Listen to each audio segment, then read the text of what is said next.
We are live. Welcome, everybody. Everybody get settled in. Welcome to this week's episode of Pep Talk, Productive Environment Podcast. All right, we're just now live, so I'm going to give y'all about 30 seconds to get settled in, and then we are going to get started. And as you can see today, we are talking about why it's so hard to let go. And oh my goodness, guys, I have something to share with you because I actually just went through this process yesterday. So so today we're talking about something that looks like physical clutter, but it isn't really about the stuff. Okay, so are you intrigued? Okay, I guarantee. Actually, depending on how old you are listening to this, we had an interesting conversation this morning about the generations and the difference between attachment to things and generations. So we'll get into that in a minute. But and I just mentioned attachment. It's the attachment that makes things so hard to let go. You can look at something and you can know that you don't need it, right? And still not be able to move forward. So first, let's just introduce ourselves. I am Andrea Anderson, I am not the founder. I am the CEO of Productive Environment Institute. Barbara Hemphill is the founder.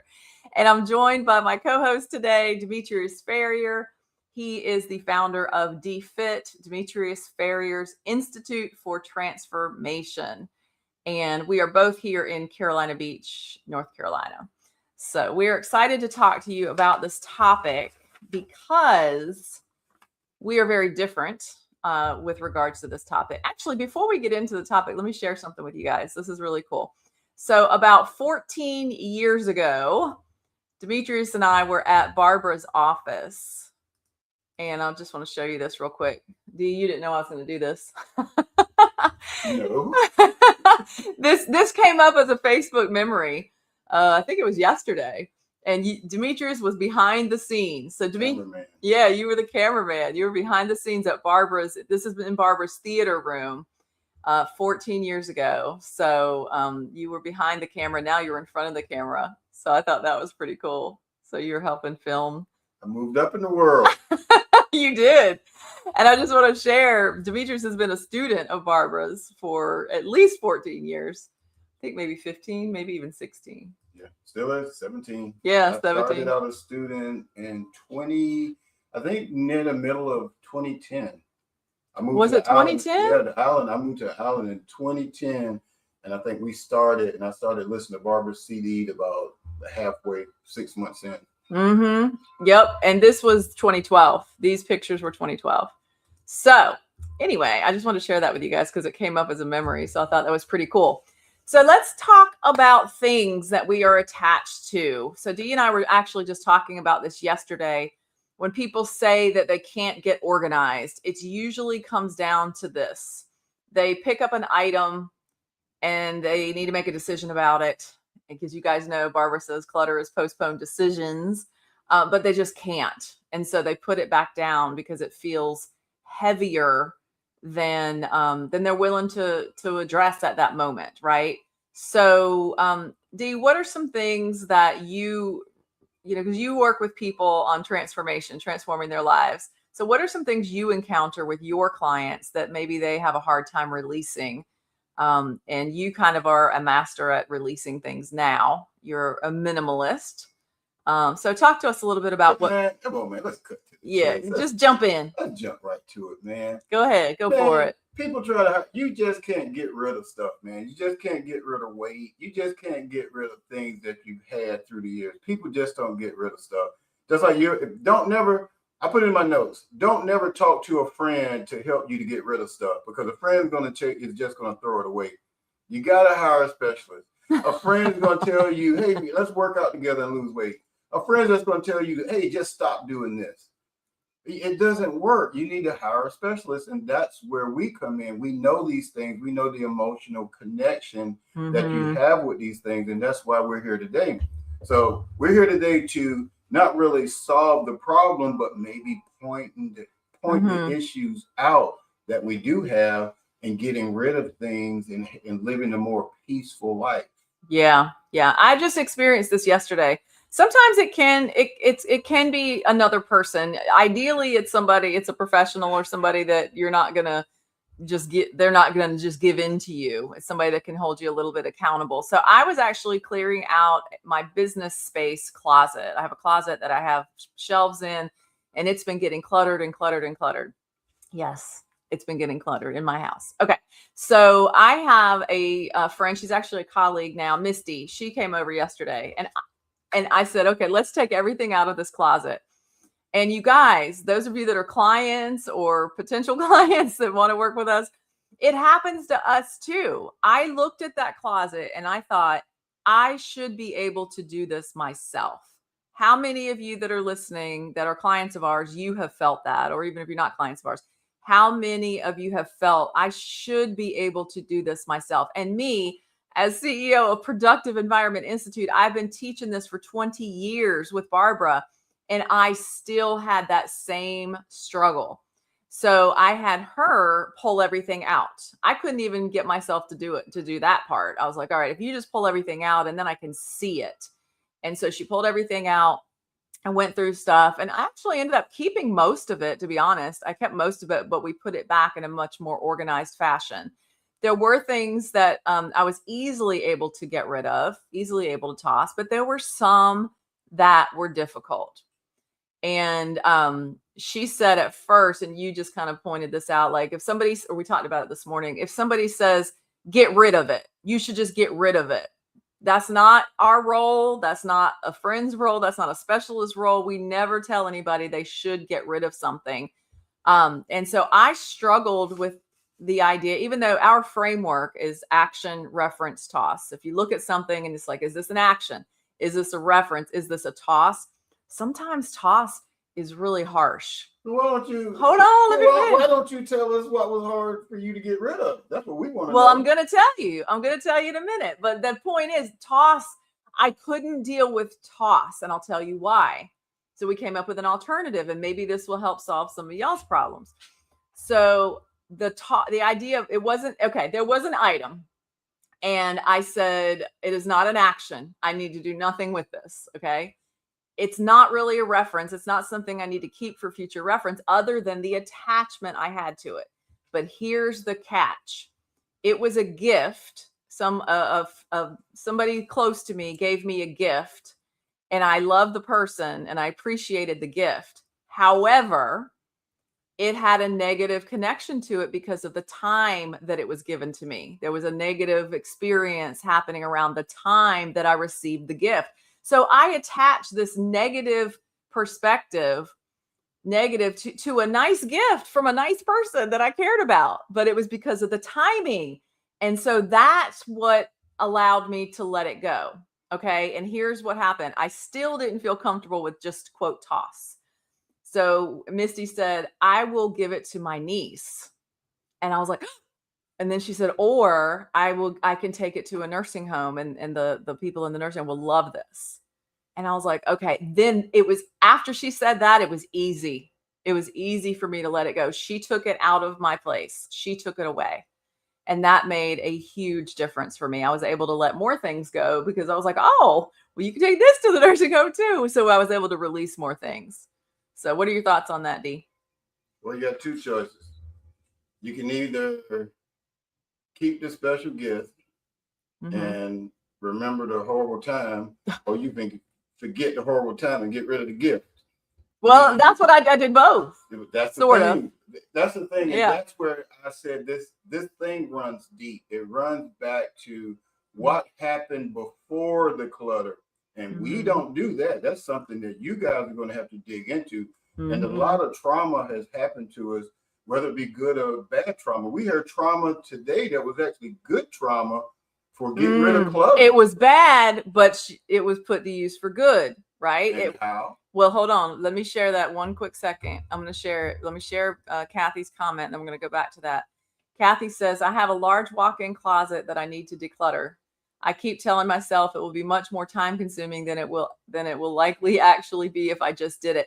Kathy, that was my situation. It's not a walk-in, but I kept telling myself this is going to take forever. I'm going to have to take everything out, and then it's going to be a pain in the butt to put back in. And I could have done that myself, but I didn't do it myself. And so having Misty here to kind of process that with me was so helpful. So if you can get somebody to stand there with you, even I know you are a productivity consultant, you help people with this same thing. But if on Zoom, get a body double, somebody that can just be there on Zoom while you're doing it. And I want our clients to hear this, that we feel we struggle with some of the same things you do. And so us having an extra person, whether it be physical or on Zoom, is really, really helpful. So what he's referring to, this morning we were at DFIT at the gym, and we were talking to, we were actually this is where the generational talk came up, where we're in our mid 50s. I know we don't look it, thank you, but I'm just kidding. But there was a guy there that was 45, and we were talking about, because he said, oh, we don't have any clutter. He and his wife, we don't have any clutter. He said, you can come in my house and everything has a purpose. Everything has a meaning. There's zero clutter. And so we were thinking, okay, he's 10 years younger than us. And so they don't have the attachments that we have, is what my comment was. And he said, well, also my wife's her house burned down when she was a child. So she lost everything. Traumatic event, yes. However, now fast forward to her in her 40s, she does not have the attachment to things that we do.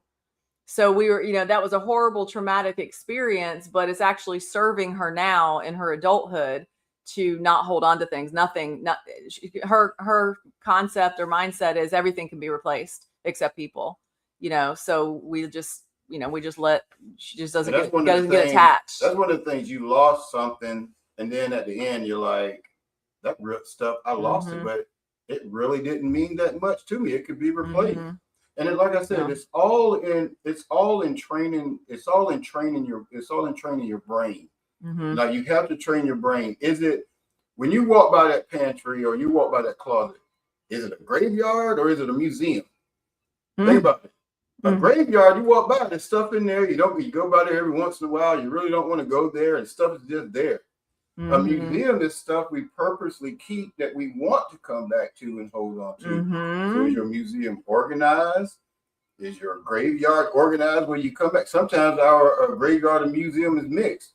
We're trying to look for stuff in our museum and it's in the graveyard. You got to pull all of that stuff out of there. That's what makes us have anxiety. That's true. That's exactly what happened yesterday. And it is a mix. It's a mix of things. But I also just realized as you were talking, both a graveyard and a museum have finding systems, don't they? Yep. They've got, the graveyards have the names and the dates and everything right on the tombstone. You pay for all of it too. And the museum, you got to pay for your space. Yes, you do. And the museum has everything like cataloged, inventoried, identified. So there's a finding system. Tony says accountability helps motivation. Yes, Tony, it does. If I had not had Misty here, then I would have just probably, I don't know, another year or 2 or 3 without addressing that closet. And I got stuck because I have things out here on my desk area, my work area, that is starting to be a little cluttered. And I was like, but I can't put it in there. I can't put it in the business closet until I clean out the business closet, because there was no more room to put anything. And it was just this mishmash.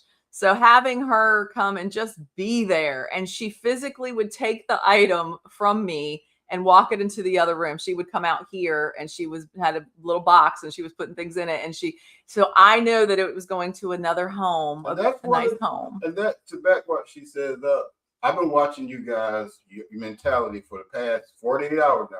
I've been doing productive environment over 16 years, but I've really been studying you guys for the past 48 hours, like why you keep it. And it's because you give it away better is when you gift it. Yeah. One of the biggest things I didn't want to depart with, I had to move out of my place where I lived at, and my mama been asking me for this big exotic mirror that I have. It's almost like how would you describe it? Almost like an Egyptian. It's very ornate. It's large, ornate. Yeah, that's your new vocabulary word, ornate. It's very ornate, and if Robin is listening, Robin's our friend. She used to own a consignment shop, and it was a gift from Robin to Demetrius, and it was this huge, massive mirror that didn't, like, if you look at him, you wouldn't think he would have this big, beautiful, ornate, gold plated mirror. Well, okay, a little bit, but he loved that mirror. So go back to your story. So back to that mirror, it was like that was the one thing I didn't want to part with. But I was like, wait a minute. My mama loves that mirror. I will be able, every time I go to her house, I'll be able to see that mirror. And even when she's gone, if I want it back, you can get it back. I can get that mirror again. So sometimes we have to sit back and reflect and be like, what will we gain from keeping this, and what will we gain from losing this? And sometimes we have to really breathe and really focus on what do we keep. Now, we start keeping a lot of stuff, it can be overwhelming. And that's when we have to make those decisions, when you have to hire me and Andrea and Barbara and Misty to come in and figure out where do these things go, because these things are costing you money. Everything costing you money. A lot of stuff costs you money. It could cost you relationships. Things start getting away with your relationships. Oh, well, honey, how come you didn't move this? What is it costing you? Clutter is costing you things. So we have to figure these things out. Yep. You want to read that? Nope. I read to a class already. The cost factor. What he's talking about is the cost factor. You can keep anything that you want as long as you're willing to pay the price. And that price is in time, space, money, and energy. So if something is not costing you time, if you're trying to figure out whether you should let something go or not, is it costing you time? So let's use my item from yesterday. It was about this big. What is it? I'm not telling you. So it was about this big. Probably a coffee cup. And no, it was not a coffee cup. But was it costing me any time? No. Was it costing me space? Yeah, it wasn't something I normally would have had around. It wasn't something I would have purchased.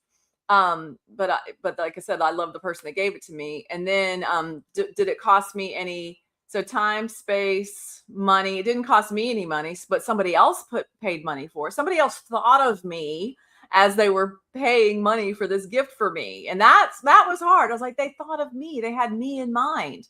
But the last one, you guys, the last time, space, money, or energy. Time, space, money, or energy. Was it costing me energy? Yes. Because I looked at it. I loved it. I love the person who gave it to me. I appreciated it, but it cost me energy because it reminded me of a negative situation that happened at that same time that I got the gift. So it was costing me energy. That was the answer I needed. And then to be able to let it go and for Misty to take it away from me out of the room and tell me it was going to a better home. So, I mean, for all I know, she could have tossed the whole box in the dumpster with everything. She didn't, but that's what you think. But it was like, no, she said, oh, I can take it. There are people that would appreciate this. And so it made me feel better to let it go. So having somebody with you, whether it be on Zoom or personal face-to-face, having somebody there. We have a whole team of certified productive environment specialists that they're trained in this methodology. Have a specialist, guys, because we've worked with people so many times that they hired muscle. And all muscle wanted to do was throw it in the dumpster, and boy, did they get rid of them. Yep. They didn't want muscle. They wanted somebody to help them with decisions. And people with muscles don't realize that. They think it's junk. Yeah. They just look at it and go, oh, look at all this crap. We'll just get rid of all this. Let's just toss it. Let's solve the problem. And that is not solving the problem. And it creates resistance. And more anxiety. Yep. And much more anxiety. Because you're wondering, what did they throw away? What did I miss? Even though you don't even know what was in that junk pile. I've been studying you guys, man. I know how you think. You're like, oh, I wonder what I didn't know was in there. Yep. It's clutter is postponed decisions. We just don't look at it. Nope, not today. And so it just piles up and continues. So I'm curious from you guys that are watching, if you're logged in on YouTube or Facebook or LinkedIn, you should be able to comment. But I think you have to be logged in in order to comment. So what are some things that you've held on to that maybe give you mixed feelings? Is there something that you have mixed feelings? Mine were mixed feelings. I had positive feelings from the person that gave it to me. I'm pointing at you, but it was not Demetrius. Positive feelings from the person that gave it to me. negative feelings about the time in my life that it was given to me. And so what are you guys, do you guys experience that? Lola Brooks. Hey, Lola. Lola said, oh, I love that. Lola Brooks books. Lola says, I'm here learning. Lola is a teacher and she is a children's book author as well. And I know as a teacher, Lola, I mean, I was an elementary education major in college, and I kept everything could be a craft. I kept popsicle sticks, yogurt cups, like everything. I kept everything. Hey guys, keep it. I'm gonna tell you a short story.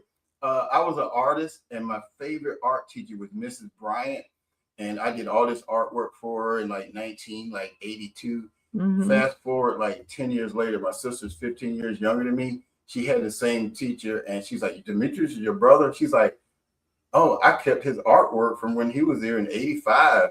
Oh, and wow. She gave her my artwork to show me that I did when I was like 14 years old. Wow. So I thought that was very neat. So yeah, that's why we don't tell you guys to throw stuff away, because sometimes this stuff, I mean, that to give my little sister saw what I did at her age and my artwork that was done back then, and that just made me feel really good. So that's why I say, man, you just can't hire anybody, just get rid of stuff, man. Yeah, and it's very difficult. It is difficult to do it on your own.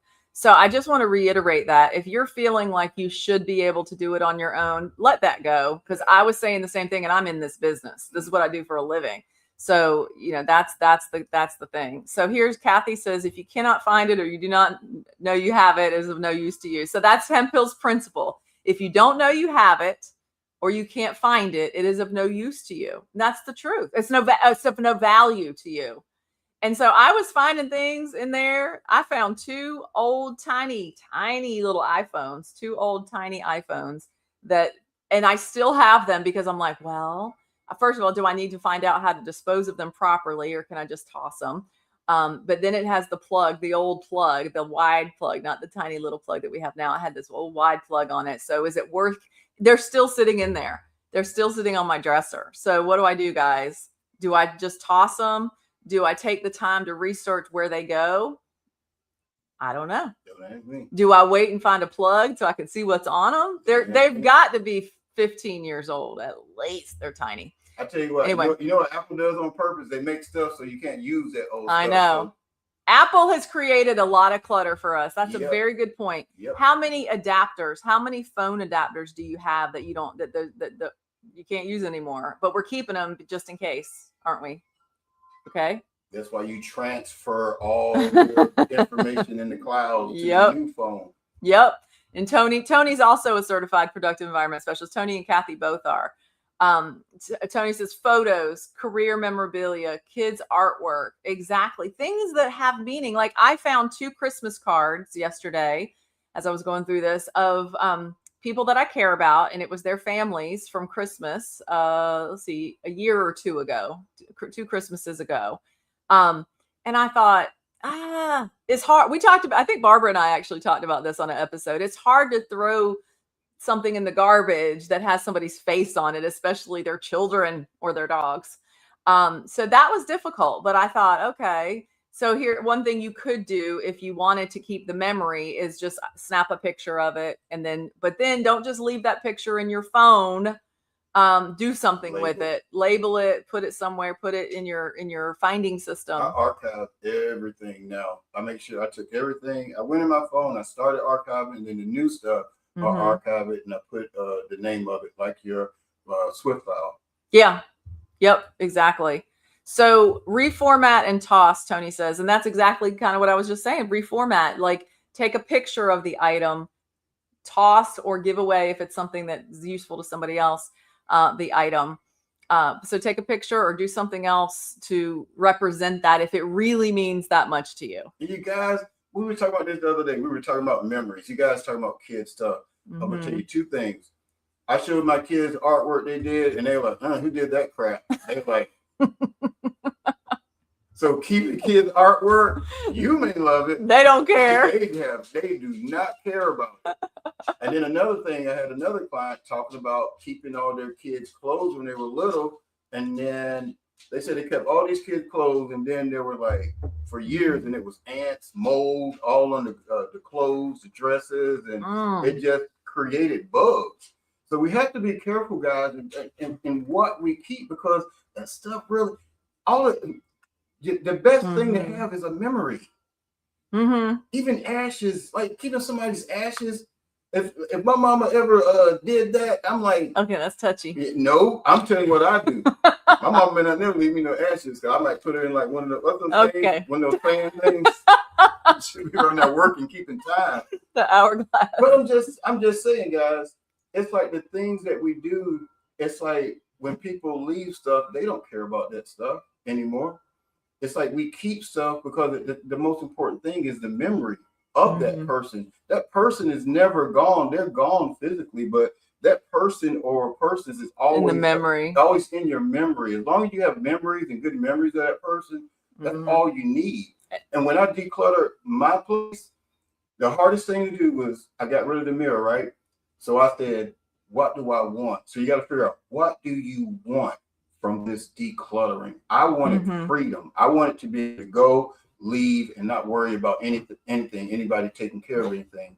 So I got rid of everything because I wanted to be free. You wanted to be agile. And then what happened when I came back, when I brought stuff back, everything that I brought back had to be functional. It had to be working. I got like 2 chairs for when people come over. Andrew come over, watch a movie. Somebody come over, watch a movie. I got 2 chairs. I got 1 bed. I don't even have. I got 1 picture up. That's all I need now, because nobody comes over my house.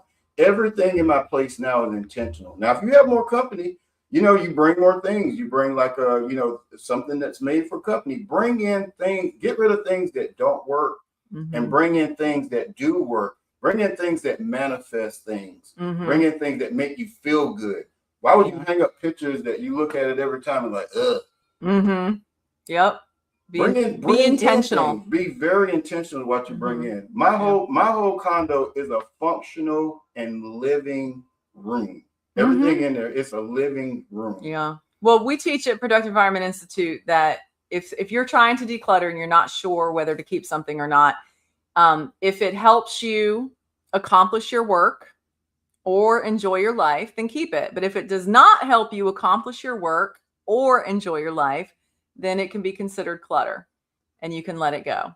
Right. So let's check the comments. We got some activity going on over here. Hold on. Eds and I are overriding each other on the comments. Hold on. Let me show Eds. Smile, Eds. Eds is in the background. Hold on. Let me show Mom too. Mom's back here. They're in the green room. They're backstage. Okay. Lola says, when I moved here, I had to get rid of a whole classroom. It was hard. I came here with 25 boxes because that is all that could fit in my car. I'm very minimal now because everything is digital. Yeah, that's a key point. A lot of things are digital now, and we're able to work digitally. But remember, keep in mind that digital can also create Barbara calls it a bigger, faster, hidden mess, right? So if we want to make sure that we're organizing our digital information also, and we do that with Productive Environment Institute as well. We actually have a workshop that you guys can check out. It's called Soar into Action, and we address how to make the decisions, and it's for physical stuff and digital stuff. So workshop.productiveenvironment.com. You can check that out, and it's a workshop that you would get immediate access to. And then when we also teach it live periodically. So you would, if you sign up for the current workshop and just get in immediately, you can start right now today. But then you'll also be invited to our live workshop when we do that, so we can help you implement. Let me just pop in here real quick, Dee. Katrina says, hi, y'all. She says y'all, and she's in Australia. So I love, we got our little Aussie saying y'all. And Tony, when we were talking about, you were saying about keep your memories instead of trying to keep the item. And Tony said, keep it in your heart. That's right. That's the clutter-free way to keep stuff. Can I make this go viral? Sure. Real quick. I've been watching all of these videos. I've been watching Carrie Thomas's video, decluttering. But everybody says the same thing. But I'm going to tell you this today, guys. what to really do about decluttering is what we don't do. Is before you hire us, this is what you do. These are notes I wrote. It's come clean with the trauma in your life, the reason why we can't get rid of things. You have to come clean with yourself and figure out, why am I keeping these things and why I don't get rid of it. And then the other thing, or to come clean with the trauma. So your next step is, what are you looking for? You want peace. So if you want peace, you have to get rid of the guilt and the shame. We had a client, she couldn't get rid of the stuff because of the shame and then the guilt. She didn't want people seeing the things that through the years, she didn't want people seeing the things, but she hired us because she trusted us to see it. So a lot of people, you guys may not know this, that we get hired, people are ashamed. That's why they won't have people come in, because they're ashamed of the past. They're ashamed of what we'll see. And they don't want to get rid of the stuff because of the guilt. Or if I give, what will my mother think? She had that for over 40 and then it was from her mother. But the thing is, at the end of the day, it's like guilt and shame doesn't compare to peace. Yeah, it's costing you. It's costing you peace. That peace is everything, guys. When you finally get rid of that stuff and then you have that peace, you're going to be like, why didn't I do this long ago? I could have lived such a grateful life, but I didn't know what to do and I froze. So that's why this video is very important today. And that's why I'm being real with you. Find out what the trauma is while you're holding on to these things. Then you hire a specialist. Then you find the peace. And you will thank God that you did it. Yep. Very good. Katrina says 1,000% on all points, D. That's right. And Bernadette brings up a very good point. Hey, Bernadette. Hey, Bernadette. What's up, Bernadette? Bernadette's got a great point. She said, and she's a professional organizer. She said, I'm working with a client who saves everything from his family, and I get drained being around so much stuff. Yes, you can get drained as whether you're a professional or a friend or just the body double being there with somebody going through their clutter. So you have to monitor your own energy. And so I'm hoping, Bernadette, that you're able to help your client release things. And releasing is a nicer word than, trashing, tossing, whatever. We say art. Is it something you need to take action on? Is it something you want to keep for future reference, or can you toss it? And toss it can mean, it could go both ways. You could say, toss it, get rid of it, put it in the trash, or you could say, toss it, like pass it on to somebody else. That could actually be an action. To gift it to someone else could be an action. So anyway, it could go different ways. But yeah, watch your own energy. And that's why, we have a team. That's what I love about Productive Environment Institute. We're a big team. So we have all of these specialists, but one specialist may specialize in this or may specialize in that. And you have a client, hey, Carrie Thomas, I have a person that's, their mother and blah, blah, blah. She can help that client with that. So everybody on the team have different experiences that could help your client. That's what I love about having, Barbara always says, together we are better. And that's very true, because we had a client and it wasn't, nothing was moving anywhere. And Andrew, we made a phone call to Barbara. And Barbara was like, those game shows where you can call a friend. We called Barbara to get some advice on something, and it was very, very helpful. So having somebody to reach out to and say, what do I do about this? Or my client is struggling with this. Having a team is incredibly helpful. So Lola says, we're about to wrap up. Lola says, my thought is I don't want my kids to have to go through this when it's a hard process. So I keep it minimal at home too. Lola, that is an incredible gift that you are giving your children. Because you're right. We have so many clients that say they regret, or they're our age and their parents are older, or they're older than us and their parents have passed, and they say, oh, I had so much stuff to go through. So you, by getting rid of things now, or gifting them, or getting them out of your space now, if you have children, adult children, whatever, you are giving them a gift, to not have to go through that and make decisions. In fact, Barbara has a file that she's keeping because she wants it. She likes having it. She has the space for it. So she has it, but she has instructions for her family members. If I die, or when I die, just toss this. It's okay to let it go. They don't have to make the decision like, oh, I can't throw this away. Mom would want us to keep this. No, she made the decision for them and said, let it go. I'm good with it. Just let it go. So let your, give your kids that gift of not keeping that clutter. I'll be like, thank you. Goodwill, I got a package for you to come pick up. Exactly. All right, guys, that wraps us up for today. So just think about it again. Go back to clutter is postponed decisions. And sometimes it does take another person, whether you have ideally a professional, because a friend could tell you, oh, no, don't throw that away. Yep. Oh, you should keep that. So be careful with the friends and family, because they may have similar emotional connections to things. But you can always reach out to us. Definitely sign up for the workshop.productiveenvironment.com. And we teach you how to make those decisions, and not just how to make them, but we can help you make them. We can guide you with questions that makes it a lot easier to let things go. Right? Okay. So that is what we're after. And Katrina says, thanks so much to both of you. Great points to remember. Thank you, Katrina. Thank you all for joining in. And we look forward to y'all have a wonderful week, and we look forward to seeing you on the next Pep Talk. Good, leave with that. What do you want out of life? Yep. And what's holding you back? If it's something's holding you back from getting what you want, if you love to travel, but every time you come back home, you're like, ah. It's all about you, baby. It's all about you. You don't want to come back home to clutter. Yep. So start releasing, get somebody to help you, and reach out if you need support. All right. Love you guys. Have an awesome week. We'll see you on the next one. Bye, guys. Bye.